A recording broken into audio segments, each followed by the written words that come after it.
सरकारी सेवाओं में पदोन्नति में 2 वर्ष की छूट मिलने से सचिवालय कर्मचारी संघ की बड़ी जीत हुई है। अब इससे सचिवालय में नई अन्य सेवाओं के सरकारी कर्मियों की डीपीसी बैठक होने और पदोन्नति का रास्ता खुलेगा। तो वही सचिवालय में 2 संवर्गों के डीएस पद पर प्रमोशन के लिए 16 से 10 के अनुपात को लेकर टकराव और संघर्ष अभी भी जारी है। देखिए इस रिपोर्ट में। सचिवालय ही नहीं, प्रदेश के सरकारी कर्मचारियों में खुशी की लहर दौड़ गई है।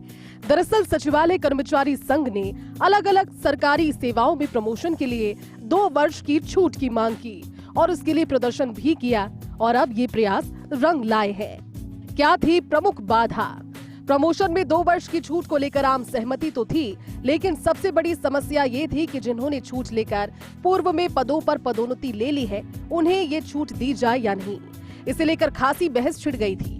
ऐसे में सचिवालय कर्मचारी संघ अध्यक्ष बुद्धि प्रकाश शर्मा, अधिकारी सेवा अध्यक्ष दलजीत सिंह और सहायक कर्मचारी संघ ने यह प्रस्ताव रखा कि जिन्होंने पूर्व में ये छूट ली है, उन्हें छोड़कर प्रमोशन में 2 साल की छूट दी जाए।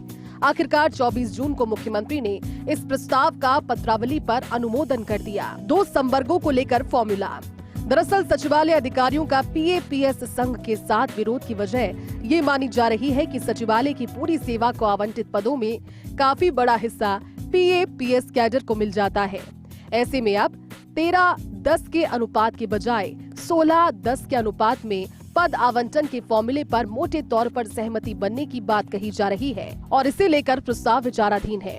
इसके बाद भी आदेश जारी नहीं होने और मुद्दा अटकने से आशंकाएं उभर रही है।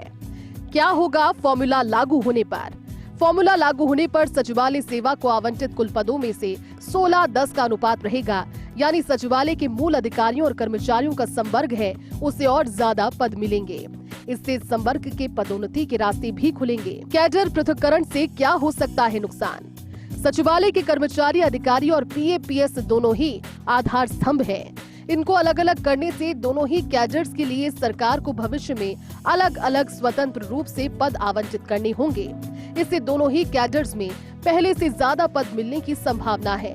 खास तौर पर इसका फायदा सचिवालय के अधिकारी वर्ग को होना है, क्योंकि उनके लिए जो पद मिलेंगे वो पीएपीएस संघ में नहीं बटेंगे। माननीय मुख्यमंत्री महोदय एस शेखर अग्रवाल सर और जो हमारे पूर्व में SS2 फाइनेंस रहे हैं Akhil Arora sir, DOP secretary साहब और JC2 रूस और समाज और समस्त इन तमाम अधिकारियों का धन्यवाद ज्ञापित करना चाहूँगा। उस समय से ही जो कर्मचारियों में कहीं न कहीं असंतोष का भाव व्याप्त था, क्योंकि जो बजट घोषणा की थी उससे किसी भी कार्मिक को कोई फायदा नहीं हो रहा था। तो सचिवालय कर्मचारी संघ और सचिवालय फोरम इनकी तरफ से ये डिमांड उठाई गई। जो कर्मचारी साथी है उनकी भी ये भावना थी और उसको देखते हुए ये डिमांड उठाई गई कि कम से कम जो पिछले 2 वर्ष में जिन्होंने 2 वर्ष की छूट का लाभ ले लिया है, उसको छोड़ करके सभी को इसका लाभ दे ही हो। और सारे राजस्थान के जो कर्मचारी है उनकी ये भावना थी, कोई ये स्पेशल सचिवालय के लिए नहीं थी। अपन ने प्रयास किए और उसके बाद फाइल पिछली बार CMO गई थी, कोई जो भी कारण रहे वो वापस लौटी। उसके बाद जो ये मान लो कि पूरा सचिवालय एक बार बाहर आना पड़ा। 2 वर्ष की छूट का मसला सुलझने के बाद अब सचिवालय कर्मचारी संघ के चुनाव भी जल्द होने के आसार हैं।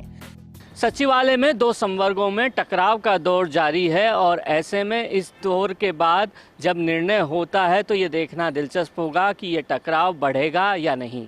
कैमरा पर्सन साहिल के साथ Rituraj Sharma, first India news, Jaipur.